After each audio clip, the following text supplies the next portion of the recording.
আল্লাহ পাকের কাছে শুকরিয়া, নিজের ক্ষেত থেকে আলু নিয়ে যাচ্ছি, তাই আল্লাহ পাকের বড় একটা নিয়ামত। আসসালামু আলাইকুম এভরিওয়ান, আপনারা সবাই কেমন আছেন? আশা করি ভালো আছেন। আমিও আল্লাহর অশেষ রহমতে ভালো আছি। কাছে বা দূরের দেশ এবং দেশের বাইরে যে যেখান থেকে ভিডিওটা দেখছেন আপনাদেরকে অসংখ্য ধন্যবাদ। আর ভিডিওটা দেখার শুরুতে একটা লাইক দিয়ে ভিডিওটা দেখা শুরু করবেন। আর যদি ভিডিওর কোনো অংশ ভালো লেগে যায় তাহলে অবশ্যই আমার চ্যানেলটা সাবস্ক্রাইব করে আমার পাশে থাকবেন।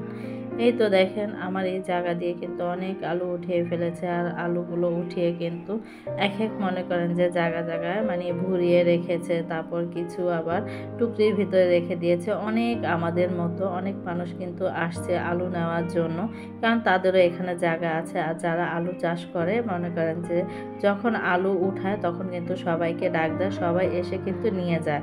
এই তো দেখেন আমাদেরকেও আলু দিচ্ছে। এই ভাইটাই আমাদের কিন্তু আলু চাষ করে থাকে, মানে আমাদের খেতে, তাই সেগুলোই দিচ্ছে। আর আলুগুলো মাশাআল্লাহ এবার কিন্তু অনেক সুন্দর হয়েছে। তাই ক্ষেত থেকে আর দেয়নি, এটা মনে করেন যে উঠিয়ে রেখেছে সেখান থেকে দিয়ে দিচ্ছে। এই আলুগুলো খুবই সুন্দর, মানে দূর থেকে দেখতে দেখা যাচ্ছে গুলো মানে কেমন জানি দেখা যাচ্ছে, কিন্তু না, খুব সুন্দর আর খুব ফ্রেশ আলুগুলো। তাই বলছে যে ভাই ওইগুলো নিতে নিতে আপনার মনে করেন যে আলুগুলো একটু মানে চোখলা উঠে যেতে পারে, আর এগুলো মনে করেন উঠবে না। এগুলো একদিন আগে উঠিয়েছি আর ওইটা তো এখন উঠাবেন।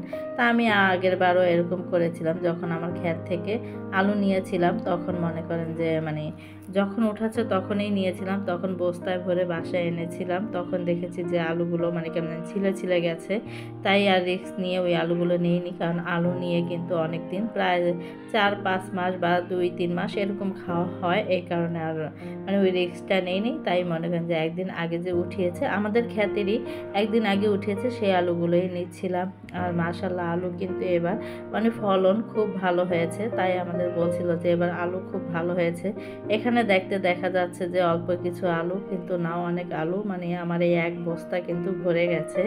অতএব কি মনে করেন যেই তুলনায় আমার জায়গা, সেই তুলনায় আলু দিতে চায় না। তারাও অনেক পরিশ্রম করে কষ্ট করে তো, তাই মনে করেন যে বেশি দিতে চায় না। তারপরও আমরা 2 বস্তা নিয়ে যাই, তা 2 বস্তায় আলহামদুলিল্লাহ ভরে দেয়। তা সেটা নিয়ে আবার সন্তুষ্ট থাকবে, কারণ তারা এখন জিনিসপত্র অনেক কিছুরই দাম। তারা যেহেতু চাষাবাদ করে তাদের অনেক কিছু কিন্তু দাম দিয়ে কিনতে হয়, তাই এত বেশি আমরা মার্কেটিং করি না। যতটুক দেয় ততটুকুই আলহামদুলিল্লাহ মানে সন্তুষ্ট হয়ে এসে পড়ি। এই তো কাছ থেকে দেখাচ্ছিলাম আলুগুলো, দেখেন মাশাআল্লাহ এক একটা আলুর সাইজ এত বড় বড়, ছোট আছে, মিডিয়াম সাইজও আছে, বড় আছে। তা সব মানে ভাবেই আমাদেরকে মিলিয়ে দিচ্ছিল।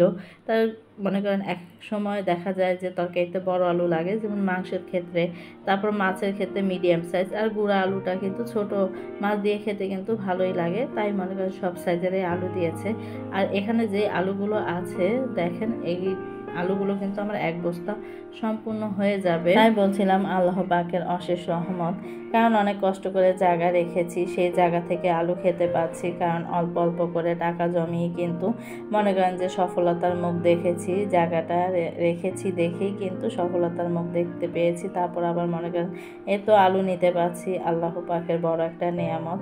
তাই আমি অনেক শুকরিয়া আদায় করি আল্লাহ পাকের কাছে, কারণ অনেকে অনেক কষ্ট করে তারপরে কিন্তু সফলতার মুখ দেখতে পায় না, কিন্তু আমি অনেক কষ্ট করলেও আল্লাহ পাকের অশেষ রহমতে কিন্তু সফলতার মুখটা দেখতে পাচ্ছি। কারণ আমার নিজের ক্ষেতের আলু খেতে পাচ্ছি, এর থেকে বড় নিয়ামত আর আমার কি হতে পারে।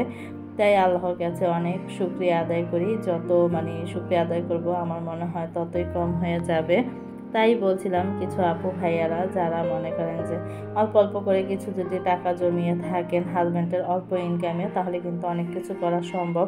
যেমন আমি হাজব্যান্ডের অল্প ইনকামে কিন্তু আমি অল্প অল্প করে টাকা জমিয়ে আল্লাহ পাকের অশেষ রহমতে কিন্তু এখন অনেকটাই ভালো আছি। কারণ আমার মনে করেন যে আমার এক জায়গায় জমি না, আমার আরও জায়গায় জমি আছে। কারণ আমি অনেক বুঝতে তো পারছেন অল্প ইনকামে অনেক সচেতনভাবে চলাফেরা করি দেখে কিন্তু এই পর্যায়ে আসতে পেরেছি। তাই আমি সবাইকেই বলবো যে সবাই যদি আমরা যদি হিসাবই হই, স্বামীর অল্প ইনকামে কিন্তু ভালো থাকা যায় পরবর্তীতে। হয়তো শুরুর দিক দিয়ে একটু আমাদের কষ্ট হয়, কিন্তু পরের দিক দিয়ে কিন্তু আমাদের মনে করেন যে সফলতার মুখটা আমরা দেখতে পারি। তা ভাইয়াটা খুবই ভালো, সবাইকে আলু মনে করেন বুঝিয়ে দিচ্ছিল, আমাদেরকেও দিচ্ছিল, এখানে আরও মানুষ ছিল তাদেরকেও বুঝিয়ে দিচ্ছিল। সে মনে করেন সাইজে ছোট হলে কি হবে, মানে মানুষটা দেখা যায় ছোটোখাটো কিন্তু অনেক ট্যালেন্ট, কারণ এই জায়গার অনেক মনে করেন জমি নিয়ে কিন্তু সে চাষবাস করে থাকে, আর অনেক কিষাণ কিন্তু সে মানে মাঠে লাগিয়ে থাকে। তা ভালো লাগে দেখতে। আর আমাদের এই জায়গাটা কিন্তু কিছুদিন ধরেই বলছিল যে মনে করেন বালু ফালাবে, মানে পুরাটা ভরাট করে ফেলবে, তখন কিন্তু আর আলু হয়তো নাও নিতে পারি। বালু ফালানোর আগ দিয়ে যতদিন মনে করেন আলু খেতে পারি ততদিনই খাবো, এটাই। আর যদি বালু যদি ফালিয়ে থাকে তাহলে মনে করেন যে হয়তো আমাদের চিন্তা ভাবনা আছে যে বাড়ি করে আসতে পারি, কারণ এই জায়গাটা কিন্তু এখন মনে করেন বৃষ্টি হলে একটু মানে নিচু তো, মানে রোড থেকে একটু পানি জমে যায়, আর যদি বালুটা ফালিয়ে দেয় তাহলে কিন্তু আর পানি জমবে না, তা আমাদের যাতায়াতের জন্য খুব ভালো হয়। আর এখানে কিন্তু আমার এই রাস্তাটা দেখেন, মেন রাস্তাটাকে গাছগুলো দেখছেন, সেটাই কিন্তু আমাদের মেন রাস্তা। এখানে আপনার 80 ফিটের রাস্তা হচ্ছে, কাজ চলছে, তা আমি যাওয়ার সময় সেটাও শেয়ার করব। আমাদের তো ওখান থেকে কিছু আলু মানে 1 বস্তা আলু দিয়ে দিয়েছে, আর তার বাসায় নিয়ে এসেছে। বাসায় কিন্তু শুধু এই আলুগুলো না, তাদের বাসার এই অপর সাইডে ছাদের উপরে তারা রুম করে রেখেছে, সেখানে কিন্তু গোডাউন করেছে, ওখানে শুধু আলু রাখে, মনে মনে ওই জায়গায় ঠিকায় ঠিকায় আলু। আর এখানে মনে করেন আমরা যারা আসবো মানে যাদের জমিতে চাষাবাদ করেছে তারা আসলে তাদেরকে এখান থেকে আলু দিয়ে দিচ্ছে, তাই আমাকে কিছু মাঠ থেকে দিয়েছে আর কিছু বাসা থেকে দিয়েছে, মানে 1 বস্তা মাঠ থেকে দিয়েছে আর 1 বস্তা কিন্তু বাসা থেকে দিয়ে দিচ্ছে এই দাদা। কারণ দাদা বলছে এই কারণে, দাদাটা কিন্তু হিন্দু, এই কারণে বললাম। আমাদের মন মানসিকতা ভালো আছে, আমরা যখনই যাই না কেন কিছু থাকলে যদি মনে করেন যে গাছে যদি মানে ক্ষেতের ভিতরে যদি লাউ শাক করে বা অন্য কোনো কিছু যদি করে তাহলে কিন্তু আমাদের দিয়ে থাকে। তাই আমাদের আলু কিন্তু নেওয়া হয়ে গেছে। আপনাদের আব্বু দেখেন ওই বস্তা নিয়ে দাঁড়িয়ে আছে, কারণ আমি মাঠে ছিলাম, কারণ বাসায় 1 বস্তা ছিল, এক মনে করেন যে আলু উঠাচ্ছিল তাকে দিয়ে কিন্তু এখানে এনে রাখিয়েছে, তারপর আবার মাঠে ছিল আলু, তা সেইখানেও আমি দাঁড়িয়েছিলাম, কারণ ওখানে একটা বস্তা ছিল, ওই বস্তা নিয়ে ওই লোকটা এসে দিয়ে গেছে, পরে আমি আস্তে আস্তে করে আসছিলাম। এখানে আদনানের আব্বু আবার সিএনজির জন্য দাঁড়িয়ে আছে, কারণ সিএনজি ছাড়া তো নেওয়া যাবে না 2 বস্তা আলু, তাই এগুলোই পেয়েছি, মানে দিয়েছে আমাদেরকে ভালোবেসে আমাদের জায়গায়, কিন্তু তারা যা দেয় আলহামদুলিল্লাহ তাতেই আমরা শুকরিয়া আদায় করি। আর এই সিএনজিতে করে এখন চলে যাব। এই তো দেখেন এই ভাইটা কিন্তু একটা করে গাড়িতে উঠাচ্ছিল, আর এখানে একজন লোক বলছিল আদনানের বাবাকে যে কত করে আলু কিনেছেন, কারণ এই ক্ষেত থেকে কিন্তু অনেকে এসে আলু কিনে নিয়ে যায়। তা আমরা আবার বললাম যে না আমরা কিনিনি, এটা আমাদের ক্ষেত, তাই তারা করেছে, তাই আলু হয়েছে, আমাদের ডাক দিয়েছে, তাই আমরা নিয়ে যাচ্ছি। তা লোকটা অনেক খুশি, বলল যে নিজের ক্ষেতের আলু মনে করেন একটা শান্তি অন্যরকম। তারপর আমি বললাম যে হ্যাঁ একটা ভালো লাগা কাজ করে। তা এখন চলে যাচ্ছি, সিএনজিতে উঠে পড়বো, কারণ বাসায় যাচ্ছি, রোজা রেখে আসছি, বুঝতেই তো পারেন যে কি অবস্থা। আর আগের বার যখন এসেছিলাম তখন কিন্তু রোজার 1 সপ্তাহ আগে এসেছিলাম, আর এখন তো মনে করেন রোজাটা মানে উলটপালট হয়ে গেছে, তাই মনে করেন যে এমন সময় পড়েছে, তাই এখন আসছি। আর এখানে বললাম না যে আমাদের রাস্তাটা কিন্তু 80 ফিটের রাস্তা হচ্ছে, সেখানে কাজ চলছে, তা সেটাই আপনাদের সাথে একটু শেয়ার করলাম। আর আমাদের এই কেরানীগঞ্জের এই জায়গার রাস্তা মানে এত সুন্দর, পিচ ঢালাই রাস্তা, মানে দেখলে কিন্তু চোখ মন প্রাণ জুড়িয়ে যায়, মানে খুব ভালো লাগে। আর আমাদের বাসা থেকে আসতেও কিন্তু বেশি সময় লাগে না, আমাদের শনিয়াকড়া থেকে আসতে প্রায় মনে করেন যে আধা ঘন্টা বা 1.5 ঘন্টার মতো সময় লাগে, 1.5 ঘন্টা সময় লাগেই না, আধা ঘন্টা সময় লাগে। তাই আমরা খুব সুন্দরভাবে কিন্তু মনে করেন আলু নিয়ে বাসায় এসে পড়েছি। তো এখানে কিছু আলু দেখছিলাম, মানে একটু মানে চোখলাটা জানি কেমন, পরে আদনানের বাবা বললো যে কয়েকটা আলু মানে খেতে পড়েছিল, সেগুলোই উঠিয়ে এনেছি, এর জন্য মনে করে এগুলো এমন দেখাচ্ছে।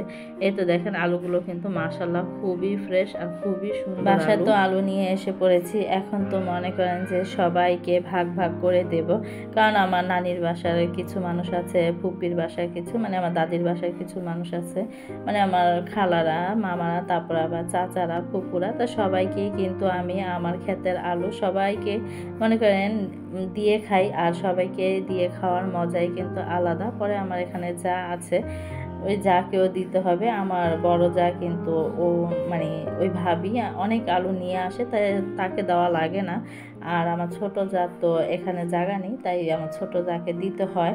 আর এখানে আদনানের বাবা কিন্তু সবগুলো আলু দেখেন ডাইনিং টেবিলের নিচে মানে সবগুলো রাখছিল একটা একটা করে, মানে ভিতর তো অনেক গভীর, তাই মনে করেন যে এখান থেকেই রাখছিল সবগুলো। আর এখানে আমি যাদেরকে দেব সবগুলো কিন্তু ভাগ ভাগ করে আমি আলাদা করে রেখে দিয়েছি। আর যেগুলো দেখছি যে না একটু মানে বেকাতারা আলু, সেগুলো কিন্তু আমি আলাদা করে রাখছি। আর এখানে সবার জন্য কিন্তু ভাগ ভাগ করছিলাম, মানে আমি কিছু ভাগ করছিলাম, আদনানের বাবা কিছু রাখছিল। আবার আমার ডাইনিং টেবিলের উপরেও কিন্তু অনেকগুলো ভাগ করে রেখেছি। এই তো দেখেন এইগুলো ছোট ছোট পোটলাগুলো করেছি আমাদের মানে পাশের ফ্ল্যাটে, নিচের ফ্ল্যাটে কিছু ভাবিরা আছে তাদেরকে দেব, কারণ এত মানুষ কি বলবো, আমার মনে হয় এক বস্তা মানে চলে যায় সবাইকে দিতে দিতে, তাই তাদেরকে কিছু ভর্তা খাওয়ার জন্য দেব। আর এগুলো রেখেছি। আর মনে করেন বড় বড় যাদের মানে আমার আত্মীয় স্বজন তাদেরকে কিন্তু 3 কেজি 4 কেজি বা 2 কেজি এরকম করে দিয়েছি, কারণ মনে করেন ক্ষেতের জিনিস মানে সবাই মিলে খাওয়ার মানে মজাই আলাদা, আমি এটা মনে করি।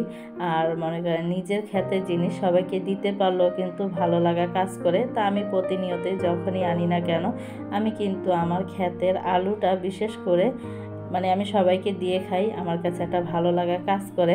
কারণ সবাই খেয়ে মানে আলুগুলো এত ভালো হয়, মানে ডায়মন্ড আলু, মানে সবাই বলে যে না মানে খুব ভালো আলুগুলো, এই কারণে মনে করেন যে দিলেও ভালো লাগা কাজকে। এই তো দেখেন একটা আলু নিই, অনেক বড় বড় আলু। ভিডিওটা আর বড় করব না, সবাই ভালো থাকবেন, সুস্থ থাকবেন, আমাদের জন্য দোয়া করবেন, আমরাও আপনাদের জন্য দোয়া করি। আল্লাহ হাফেজ।